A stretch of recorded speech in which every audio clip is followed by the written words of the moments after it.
Type of business क्या है, type of business पे ध्यान देना, क्योंकि आपको क्या बताया मैंने, अकाउंट्स किस पर डिपेंड है, बिजनेस पे, और बिजनेस की टाइप पता होनी जरूरी है कि बिजनेस की टाइप क्या है। बिजनेस की टाइप दो है मार्केट में, दो प्रकार की बिजनेस की टाइप चल रही है। एक बिजनेस की टाइप ये है goods provider, goods provider market में अवेलेबल है, और एक सर्विस प्रोवाइडर, और एक सर्विस प्रोवाइडर। मतलब आप ये कह सकते हो कि क्या चीज मार्केट में अवेलेबल है जिसका बिजनेस मार्केट में चल रहा है। गुड्स प्रोवाइडर का बिजनेस चल रहा है और मार्केट में सर्विस प्रोवाइडर का बिजनेस चल रहा है। अब गुड्स प्रोवाइडर में कौन है, आप ऑलरेडी मॉर्निंग से लेकर, सुबह से लेकर रात तक आप जितनी भी चीजों का इस्तेमाल करते हो, सुबह उठते हो टूथपेस्ट यूज करते हो तो कौन सी कंपनी का करते हो, टूथब्रश यूज करते हो तो कौन सी कंपनी का करते हो, ब्रेकफास्ट ले रहे हो तो किस टाइप का ले रहे हो, व्हीट ले रहे हो, ब्रेकफास्ट में तो आप चाय ले रहे हो, पराठा ले रहे हो, टी ले रहे हो, कुछ भी ले रहे हो, मिल्क ले रहे हो, तो कौन सी कंपनी का यूज कर रहे हो। बहुत सारी कंपनियां हैं जो हर प्रोडक्ट प्रोवाइड कर रही है। तो जो प्रोड्यूसर प्रोडक्ट प्रोवाइड कर रहा है, प्रोडक्ट प्रोवाइड कर रहा है वो गुड्स प्रोवाइडर हो गया। और जो सर्विस प्रोवाइडर, जो सर्विस दे रहा है आपको, सर्विस कौन दे रहा है भाई, ये भी आप समझ लो अच्छे से। एक डॉक्टर क्या दे रहा है आपको, सर्विस दे रहा है। एक कोबलर क्या दे रहा है आपको, सर्विस दे रहा है। ठीक, एक सैलून वाला आपको क्या दे रहा है, सर्विस दे रहा है। ब्यूटिशियन क्या दे रही है, सर्विस दे रही है। तो यहां पर समझ लेने वाली बात यह है, सर्विस प्रोवाइडर। ऑटो रिक्शा क्या दे रहा है आपको, सर्विस प्रोवाइडर दे रहा है, सर्विस दे रहा है। ऑटो और रिक्शा दोनों ही क्या कर रहे हैं, सर्विस प्रोवाइड कर रहे हैं। एक प्लेस से दूसरे प्लेस पर ले जाने के लिए ऑटो और रिक्शा का सहारा लिया जाता है, तो वो कौन है, सर्विस। गवर्नमेंट डिपार्टमेंट में अगर मैं बस ट्रांसपोर्टेशन की बात करूं, बस प्रोवाइड क्या कर रही है, गुड़गांव टू दिल्ली या कहीं से कहीं तक भी आप जाने के लिए सर्विस का यूज कर रहे हैं। ट्रेन प्रोवाइडर, ट्रेन ट्रांसपोर्ट क्या कर रहा है, रेलवे क्या कर रहा है, मेट्रो क्या कर रही है, ये सब सर्विस प्रोवाइडर है। सिमिलरली एवरी प्रोडक्ट जो मॉर्निंग टू इवनिंग या day to night every day आप यूज कर रहे हो, वो आपका गुड्स प्रोवाइडर है। तो बिजनेस का टाइप आपको क्लियर हो गया, इसका आप स्क्रीनशॉट ले सकते हो टाइप ऑफ बिजनेस में। उसके बाद आपको ये बताऊंगा कि अकाउंट्स जिस बिजनेस पे डिपेंड है वो बिजनेस कैसा होना चाहिए, ये चीज समझने की बहुत जरूरी है। Accounts depend on which type of business. Accounts depend on which type of business. Accounts which type of business. अब किस टाइप का बिजनेस होना चाहिए और उस पर कैसे अकाउंट डिपेंड होना चाहिए, ये बात भी बहुत जरूरी है समझने की। क्यों, अगर एक गुड्स प्रोवाइडर ग्रोसरी स्टोर चला रहा है, कन्फेक्शनरी स्टोर चला रहा है, तो आप अपने अकाउंट को कैसे मेंटेन करेगा। एक सर्विस प्रोवाइडर ऑटो चला रहा है, रिक्शा चला रहा है, सैलून चला रहा है, वो अपने अकाउंट को कैसे मेंटेन करेगा। तो छोटी छोटी चीजें हम अकाउंट को कैसे मेंटेन करेंगे, ये कौन बताएगा आपको, ये बिजनेस पे डिपेंड है।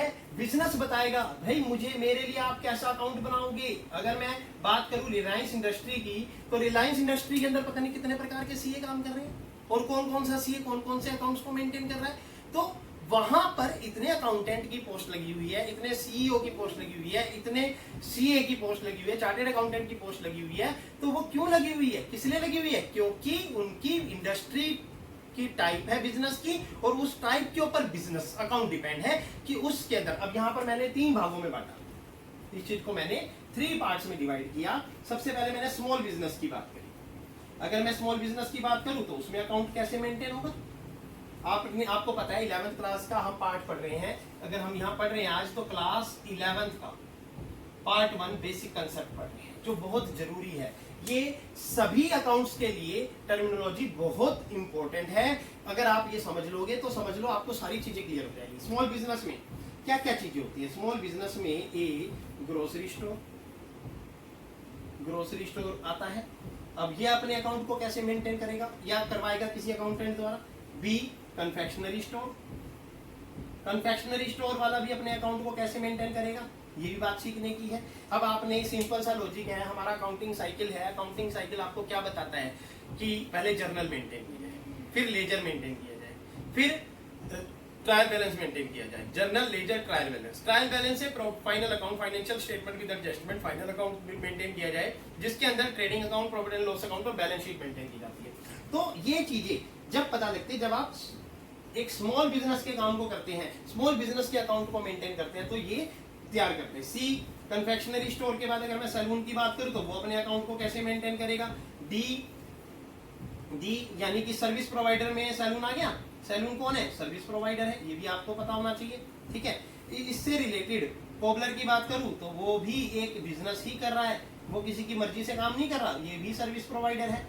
तो कुल मिला के जितने भी बिजनेस हैं छोटे स्मॉल टाइप के, वो अपने अकाउंट को कैसे मेंटेन करते हैं। तो यहाँ इसलिए मैंने स्टेटमेंट बनाई, account depend on which type of business. Account किस पर डिपेंड करता है? बिजनेस की टाइप पे डिपेंड करता है। दूसरा पॉइंट आता है मीडियम बिजनेस। अब मीडियम बिजनेस की बात करें हम, तो मीडियम बिजनेस में मैं अगर रिलायंस फ्रेश लिख दूं तो कोई प्रॉब्लम नहीं है, क्योंकि मैंने रिलायंस इंडस्ट्री नहीं लिखी, रिलायंस फ्रेश लिखा है, ठीक है। 610 लिख दूं तो भी कोई प्रॉब्लम नहीं है, ये भी मार्केट में अवेलेबल है। स्पेंसर लिख दूं तो भी कोई प्रॉब्लम नहीं है, ये भी मार्केट में अवेलेबल है। तो कहने का मतलब ये है कि ऐसे बिजनेस जो मीडियम है और वो अपने अकाउंट को कैसे मेंटेन कर रहे हैं, एनुअली बिजनेस रिकॉर्ड की ट्रांजेक्शन वो कैसे मेंटेन कर रहे हैं। तो और अगर आगे बात की जाए, एक big beautician parlour, big parlour, ये सर्विस प्रोवाइडर है। अगर एक हॉस्पिटल की बात की जाए तो वो भी इसमें आएगा, और अगर एक स्कूल की बात की जाए तो स्कूल बिजनेस भी इसी में आएगा। ये सारे सर्विस प्रोवाइडर हैं। लास्ट वाले तीनों सर्विस प्रोवाइडर हैं, ये गुड्स प्रोवाइडर हैं, और भी बहुत सारे हो सकते हैं। लेकिन हमें सिर्फ ये समझना है कि एग्जांपल के माध्यम से किस टाइप के बिजनेस में किस टाइप का अकाउंट बनेगा। Number 3, large business. अगर लार्ज बिजनेस की बात की जाए तो उसमें कौन कौन आ रहा है, कैसे कैसे आ रहे हैं, सिस्टम क्या क्या है। नंबर 1, रिलायंस इंडस्ट्री को अगर मैं डाल दूं तो मैंने अभी आपको बताया थोड़ी देर पहले कि रिलायंस इंडस्ट्री में बहुत सारे अकाउंटेंट अवेलेबल हैं, इसके अंदर बहुत सारी कंपनियां अवेलेबल हैं। तो बी, बजाज की अगर बात की जाए तो बजाज भी अवेलेबल है, और सी, अगर टाटा की बात की जाए तो टाटा अवेलेबल है मार्केट में, बिरला अवेलेबल है मार्केट में, हीरो कॉर्पोरेशन अवेलेबल है मार्केट में। तो ये बिजनेस, हीरो कॉर्पोरेशन अवेलेबल है मार्केट में। तो ट्रांसपोर्टेशन से रिलेटेड कितने बिजनेस अवेलेबल है, होंडा से रिलेटेड होंडा सर्विस प्रोवाइडर। तो इस तरीके के बहुत सारे बिजनेस मार्केट में लार्ज स्केल पर चल रहे हैं, जिनका अकाउंट अलग तरीके से मेंटेन होता है। मीडियम बिजनेस का अकाउंट अलग तरीके से मेंटेन होता है, और स्मॉल बिजनेस का अकाउंट अलग तरीके से मेंटेन होता है। तो यहाँ पर ये समझ लेना बहुत जरूरी है। अगला पार्ट हम आते हैं स्टार 5 पे।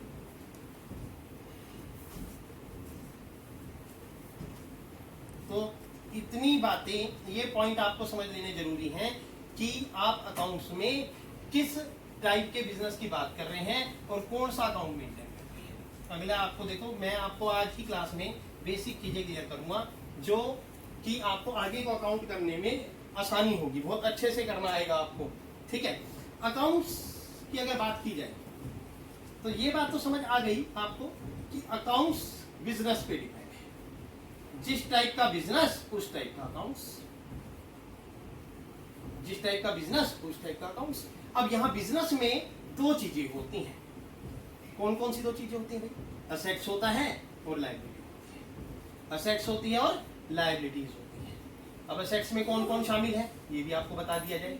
असेट्स में सबसे पहले बिजनेस करने के लिए आपको असेट्स चाहिए। असेट्स में क्या क्या चाहिए? सबसे पहले कैश चाहिए, फिर प्लस कैश बैलेंस होना जरूरी है। अगर कैश बैलेंस नहीं है तो आप बिजनेस नहीं कर सकते। फिर बैंक बैलेंस होना जरूरी है, बैंक बैलेंस होगा तभी आप बिजनेस मेंटेन कर पाओगे अपना। फिर बिजनेस की स्टार्ट करने के लिए सबसे पहले लैंड एंड बिल्डिंग की रिक्वायरमेंट है। लैंड एंड बिल्डिंग की रिक्वायरमेंट है। लैंड एंड बिल्डिंग अगर अवेलेबल हो जाती है तो आपको स्टॉक फर्नीचर की रिक्वायरमेंट है, उसमें फर्नीचर एडजस्ट करना पड़ेगा आपको। फिर आपको गुड्स की रिक्वायरमेंट है, गुड्स आपको चाहिए। गुड्स मतलब ब्रैकेट में स्टॉक भी कह सकते हो आप इसको। स्टॉक, बगैर गुड्स और स्टॉक के आप बिजनेस नहीं कर पाओगे। और बहुत सारी चीजें असेट्स में, मैं कुछ चीजें यहाँ भी लिख देता हूँ। असेट्स में एक चीज और ऐड कर रहा हूँ, डेटर्स। अब ये डेटर्स के बारे में आपको बताऊंगा नेक्स्ट, अभी कंसेप्ट में आगे बताने जा रहा हूँ। लायबिलिटी में ये एक स्मॉल बिजनेस की छोटी आइटम है जो जिसके अंदर ये सब चीजें होनी है। अगर एक कोबलर की बात करूं, मैं मोची की बात करूं और एक सर्विस प्रोवाइडर की बात करूं, चलो ऑटो रिक्शा की बात करूं, तो आप सोच रहे हो कि उसको कैश की क्या रिक्वायरमेंट है। मोची को कैश, मोची के पास कैश होगा तभी तो वो अपने टूल्स खरीद पाएगा। क्या बगैर कैश के टूल्स आ जाएंगे? नहीं आ पाएंगे। बैंक में थोड़ा बैलेंस, तो बैंक बैलेंस अब आज कल की जनरेशन में ऑनलाइन ट्रांजेक्शन चल रही है तो बैंक मेंटेन करना जरूरी हो गया है। लैंड एंड बिल्डिंग की बात करें, ठीक है, कोबलर को बिल्डिंग की रिक्वायरमेंट नहीं है, लेकिन एक दीवार की रिक्वायरमेंट है जिसके आगे वो बैठकर अपने 2x2 के एरिया में, 4x4 के एरिया में अपना चादर बिछाता है, उस पर एक पेटी रखता है, पेटी में औजार रखता है और फिर आके अपनी शाम को 4 घंटे दुकान खोलता है और सुबह 4 घंटे दुकान खोलता है। वो सर्विस दे रहा है आप लोगों को, वो कोबलर है। दूसरा ऑटो रिक्शा की बात करूं तो एक ऑटो 3.5-4 लाख रुपए से 2 लाख 2.5 लाख रुपए से कम नहीं आता स्टैंडर्ड का ऑटो। और अगर वो खरीदना है, और अगर सिर्फ वैसा बैटरी वाला ऑटो भी खरीदना है तो 1.5 लाख का आता है, 1.25-2 लाख का आता है, 1.25 लाख का आता है। तो वो भी अगर खरीदना है तो वो खरीदने के लिए कैश और बैंक बैलेंस को मेंटेन करना पड़ेगा। वो अपनी ईएमआई बैंक के माध्यम से देगा, और बैंक के माध्यम से देगा तो बैंक अकाउंट होना जरूरी है। तो अब वो ऑटो जो आया वो उसकी असेट्स है, जैसा कि हमने लिखा है यहाँ असेट्स है।